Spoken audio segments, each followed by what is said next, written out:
I want to hit a few other stories today. One is decriminalizing crime. Another quick thing about, I want to just hit these about decriminalizing crime. Many people recognized, and you learn if you took Western civilization or you just learn these things in life, that our country's founding was based on Judeo-Christian ideas. We've talked about this show before, on my show before.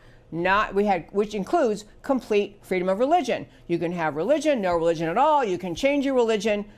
The government, but freedom of religion in this country means the government doesn't have an official religion, and the government doesn't interfere in any way with your expression of religion. So that's what religious freedom means.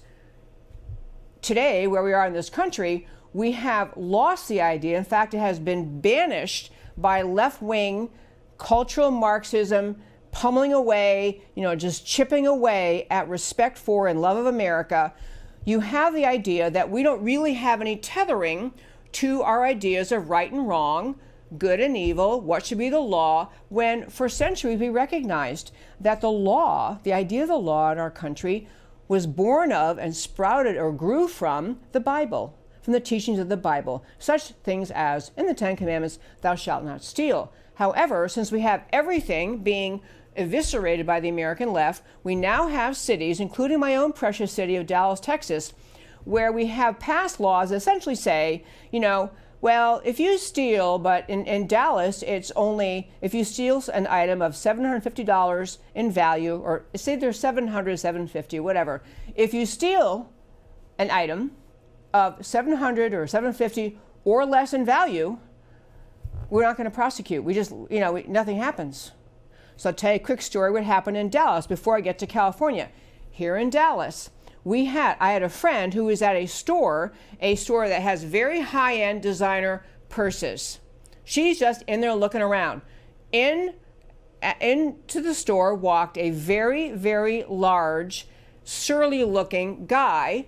The two clerks in the store saw the guy come in and they're signaling my friend, get back, get back, get back. He walked in, and I'll just say the brand. Okay, this is Prada. I'll tell you, I have never bought a Prada purse in my life. I've never spent that kind of money in a purse, and I don't even, and I just wouldn't be my thing. But my friend was in the store. So the guy walks in, and Prada purses are very, very expensive. He just stuck out one arm, he grabbed a handful of purses, slid them up his arm. He's got 5 purses in this arm, 5 purses in this arm, and walked out the door. My friend said to the clerk, hey, aren't you going to call the police? They said, no, we don't call the police. Number one, he obviously stole more than the $750 cap, because I think one purse is probably more than $750.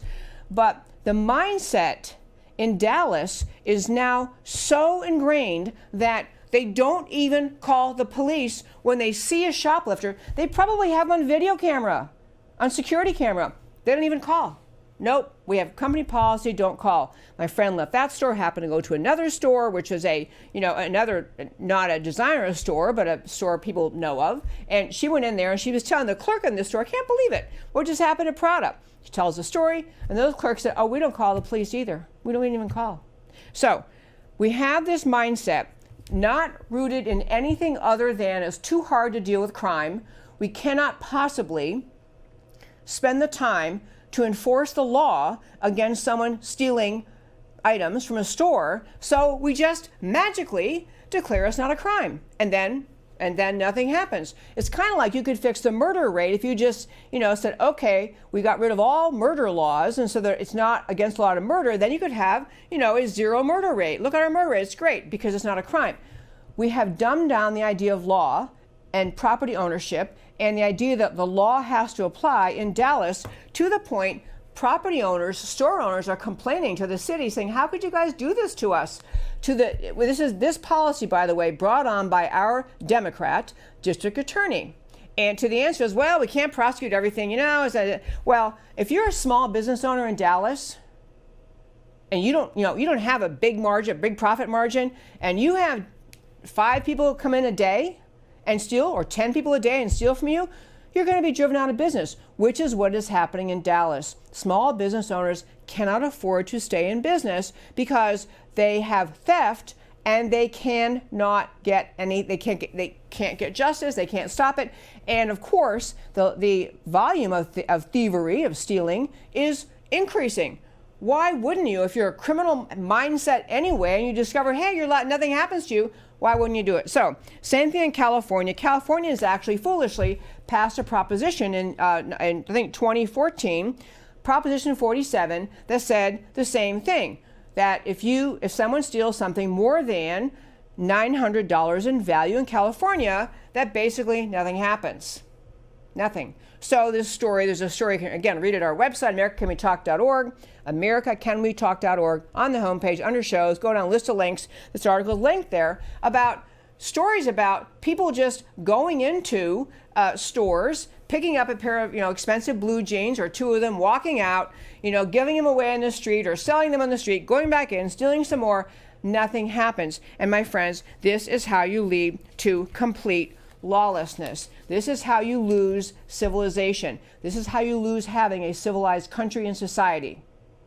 If you start to say the law doesn't really apply. Contrast that with Rudy Giuliani when he was mayor of New York City, and this was in the 1980s, and so the police commissioner in New York, William Bratton, and Mayor Rudy Giuliani basically embraced the broken windows theory, which was essentially, if you prosecute the small things, you send a message, we don't put up with crime. And when you send that message out and you actually prosecute for small crimes, the big crime goes down. Rudy Giuliani cleaned up New York City based on the idea that we're not going to continue to permit small crime. Teaching people that small crime is okay and nothing will happen to you encourages big crime. That's human nature. If you are inclined to do illegal things, to steal, to rob, to take other people's things, and you come to realize the government is not going to stop you, why wouldn't you continue doing more bad things? And this is the loss. Back to this idea of America and Western civilization. This is on the path to losing America. Not an exaggeration, and it's happening all over this country.